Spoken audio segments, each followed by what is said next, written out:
दोस्तों, आज की कहानी है शादी होने के 2 साल बाद जब पत्नी को छोड़कर पति को जाना पड़ा विदेश। कहानी पसंद आए तो वीडियो को लाइक और सब्सक्राइब जरूर करना। मोहित और दीप्ति की शादी को 2 साल हो गए थे। दोनों बेहद खुश थे। अभी वे नई शादी की खुमारी से उभर ही रहे थे कि मोहित को कैलिफोर्निया की एक कंपनी में 5 साल के लिए नियुक्ति मिल गई। दोनों ने खुशी खुशी इस बदलाव को स्वीकार कर लिया और फिर कैलिफोर्निया पहुंच गए। दीप्ति को शुरू में बहुत अच्छा लगा। सब काम अपने आप करना, किसी तीसरे का आसपास न होना। सुबह उठकर चाय के साथ ही वह नाश्ता और लंच बना लेती। फिर जैसे ही मोहित दफ्तर जाता वह बर्तन साफ कर लेती, बिस्तर ठीक करके नहा धो लेती। इसके बाद सारा दिन अपना अकेले बाजार जाना और पार्क के चक्कर लगाना, यही उसका नियम था। अब वह पैंट, स्कर्ट और स्लीवलेस कमीज पहनती तो अपनी तस्वीरें फेसबुक पर जरूर डालती और पूरा दिन फेसबुक पर चेक करती रहती कि किसने उसे लाइक या कमेंट किया है। 100-200 लाइक्स देखकर अपने जीवन के इस आधुनिक बदलाव से निहाल हो उठती। मगर यह जिंदगी भी चंद दिनों तक ही मज़ेदार लगती है। कुछ ही दिनों में यही रूटीन वाली जिंदगी उबाऊ हो जाती है, क्योंकि इसमें हासिल करने को कुछ नहीं होता। दीप्ति के साथ भी ऐसा ही हुआ। फिर उसने कुछ देसी लोगों से भी दोस्ती कर ली। अब भारतीय तो हर जगह होते हैं और फिर इस अपरिचित वातावरण में परिचय की गांठ लगाना कौन सी बड़ी बात थी। घर के आसपास टहलते हुए भी काफ़ी लोग मिल जाते थे। दीप्ति ने उन्हें लोगों के साथ मॉल जाना, घूमना फिरना शुरू कर दिया। यूट्यूब देखकर कुछ नए व्यंजन बनाकर वह अपने दिन काटने लगी। लेकिन जैसे जैसे मोहित अपने काम में व्यस्त होता गया, वैसे वैसे दीप्ति का सूनापन भी बढ़ता गया। उसे अब भारत की बहुत याद आने लगी। वह परिवार के साथ रहने का सुख याद करके और भी अकेला महसूस करने लगी। एक दिन उसने बैठे बैठे सोचा कि अब उसे कुछ काम करना चाहिए। काम करने का उसे परमिट मिला हुआ था, अतः कई जगह आवेदन कर दिया। राजनीति शास्त्र में एमए की डिग्री लिए हुए दीप्ति कई जगह भटकी, ऑनलाइन भी आवेदन किया, लेकिन कहीं से भी कोई जवाब नहीं आया। उसकी बेचैनी बहुत बढ़ने लगी। वह किसी दफ्तर में डाटा एंट्री का काम करने को भी तैयार थी, लेकिन काम का कोई अनुभव न होने के कारण कहीं काम नहीं बना। एक दिन पास की ग्रोसरी में शॉपिंग करते हुए उसने देखा कि बेकरी में एक जगह खाली है। उसने वहीं खड़े खड़े आवेदन कर दिया। 2 दिन बाद उसका इंटरव्यू हुआ।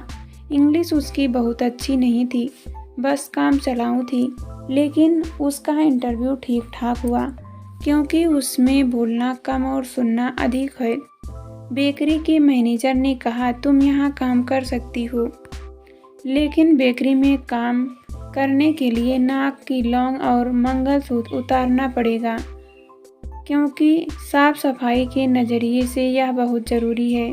दीप्ति को यह बहुत नागवार लगा। उसने सोचा कि अगर वे लोग दूसरे की संस्कृति और भावनाओं का ख्याल करते तो वह ऐसा न करता। क्या मेरे मंगलसूत्र और लौंग में गंध भरा है जो उड़कर उनके खाने में चला जाएगा? फिर खुद को नियंत्रित करते हुए उसने कहा कि वह सोच कर बताएगी। मोहित से पूछा तो उसने कहा, जो तुम ठीक समझो करो, मुझे कोई आपत्ति नहीं है। बस शाम को मेरे आने से पहले घर वापस आ जाया करना। दीप्ति ने वहाँ नौकरी शुरू कर दी। नाक की लौंग तो उसने बहुत पीड़ा के साथ उतार दी। अभी शादी के कुछ दिन पहले ही उसने नाक छिदवाई थी और बड़ी मुश्किल से वह लौंग नाक में फिट हुई थी, लेकिन मंगलसूत्र नहीं उतार पाई। इसलिए कमीज के बटन गले तक बंद करके रखती ताकि वह दिखे ना। पहले दिन वह बहुत खुशी खुशी बेकरी पर गई।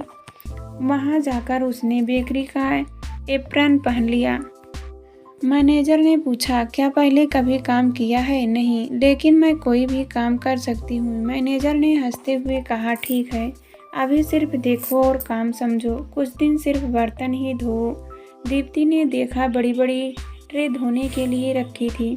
उसने सब धो दी। जब मैनेजर ने देखा कि वह खाली खड़ी है तो कहा, जाओ और बिस्किट के डिब्बे बाहर डिस्प्ले में लगाओ, लेकिन पहले सभी मेज़ों को साफ कर देना। और उसने आंखों के इशारे से मेज़ साफ करने का सामान उसे दिखा दिया। 4 घंटों तक यही काम करते करते दीप्ति को ऊब होने लगी, लेकिन मन में कुछ संतुष्टि थी। दीप्ति को वहाँ काम करना ठीक ठाक ही लगा। काम करने से एक तो यहाँ की दुकानों के बारे में और जानकारी मिली, वहीं बेकिंग के कुछ राज भी उसके हाथ लग गए। लेकिन उसके मन में बेकरी पर नौकरी करना एक निचले दर्जे का काम था। उसकी जाति और खानदान के संस्कार उसे यह करने से रोक रहे थे। वह इस काम के बारे में अपने घर या ससुराल में शर्म के मारे कुछ नहीं बता पाई। उसके लिए यह कोई इज्जत की नौकरी तो थी नहीं। खैर, वह कुछ भी सोचे, लेकिन काम तो वह बेकरी पर ही कर रही थी, और उसमें मुख्य काम था हर ग्राहक का अभिवादन करना और सैंपल चखने के लिए प्रेरित करना। दूसरा काम था ब्रेड और बिस्किट को गिनकर डब्बों में भरना और बेकरी के बर्तनों को धोना। धीरे धीरे उसने महसूस किया कि वहाँ भी प्रतिद्वंदिता की होड़ थी। एक दूसरे की चुगली की जाती थी, पर निंदा में परम आनंद का अनुभव किया जाता था। लगभग 50% बेकरी पर काम करने वाले लोग मैक्सिकन थे, जो सिर्फ स्पैनिश में पटर पटर करते थे। दीप्ति उनकी बातों का हिस्सा नहीं बन पाती। बहरहाल, दीप्ति को बिस्किट भरने में मज़ा आता, लेकिन बर्तन धोने में बहुत शर्माती। उसे अपना घर याद आता। उसने भारत में कभी बर्तन नहीं धोए थे। कामवाली या माँ सब काम करती थी। अब यहाँ बर्तन धोते हुए उसे लगता उसका दर्जा कम हो गया है। एक दिन वहाँ काम करने वाली महिला ने उसे झाड़ू लगाने का आदेश दिया। पहले तो दीप्ति ने कुछ ऐसा भाव दिखाया कि बात उसकी समझ में नहीं आई, लेकिन वह महिला तो उसके पीछे ही पड़ गई। दीप्ति ने मन कड़ा करके कहा, this is not my job. यह सुनते ही वह मैनेजर के पास गई और उसकी शिकायत करने लगी। दीप्ति ने भी सोचा कि जो करना है कर ले। शाम को जब दीप्ति बर्तन धो रही थी तो एक देसी आंटी पीछे आकर खड़ी हो गई और उसे पुकारने लगी। उसने अपनी कंघियों से पहले ही उसे आते देख लिया था। अब जानबूझकर पीछे नहीं मुड़ रही थी। आंटी भी तोते की तरह एक्सक्यूज मी की रट लगाए खड़ी थी। वहाँ कोई नहीं था सिवाय रॉबर्ट के, जो बिस्किट बना रहा था। आखिर रॉबर्ट ने भी दीप्ति को पुकार कर कहा, जाकर देखो कस्टमर को क्या चाहिए। हार कर दीप्ति को अपना ना सुनने का अभिनय बंद करके काउंटर पर आना पड़ा। बातचीत शुरू हुई। बिस्कुट के दाम से ले गई, फिर वही कि तुम कहाँ से हो, तुम्हारे घर में कौन कौन है, यह कब आई, पति क्या करते हैं। हिचकिचाते हुए उसे प्रश्नों के उत्तर देने पड़े, जैसे वह भी उसके काम का हिस्सा हो। खैर, आंटी ने कुछ बिस्किट के सैंपल खाए और बिना कुछ खरीदे खिसक गई।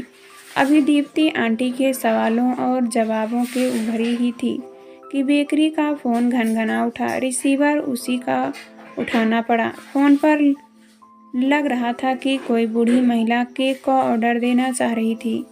जैसे ही दीप्ति ने थोड़ी देर बात की, बूढ़ी महिला ने कहा, दीप्ति को काटो तो खून नहीं, इसका मतलब क्या? क्या वह अब तक उससे इंग्लिश में बात नहीं कर रही थी? उसने पहले कभी इंग्लिश को लेकर इतना अपमानित महसूस नहीं किया था। इतनी तहजीब और सब्र से वह मैडम मैडम कहकर बात कर रही थी, लेकिन उसका उच्चारण बता देता है कि इंग्लिश उसकी भाषा नहीं है। उसे बहुत कोफ्त हुई। उसने रॉबर्ट को बुलाया और रिसीवर उसके हवाले कर दिया और कहा, I will not work here any more.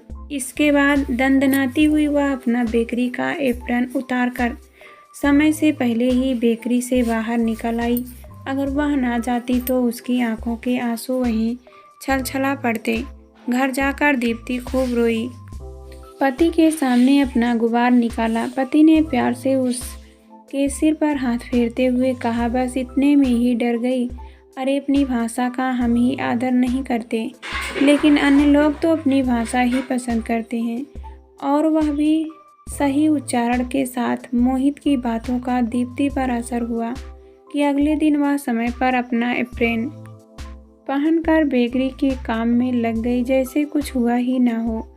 किसी ने भी उससे सवाल जवाब नहीं किया। अब उसे लगा कि वह किसी से नहीं डरती। अपने आँख को दरकिनार कर उसने नए सिरे से काम शुरू कर दिया। उसने अपने काम को पूरे दिल से अपना लिया। अपनी मेहनत पर उसे गर्व महसूस होने लगा।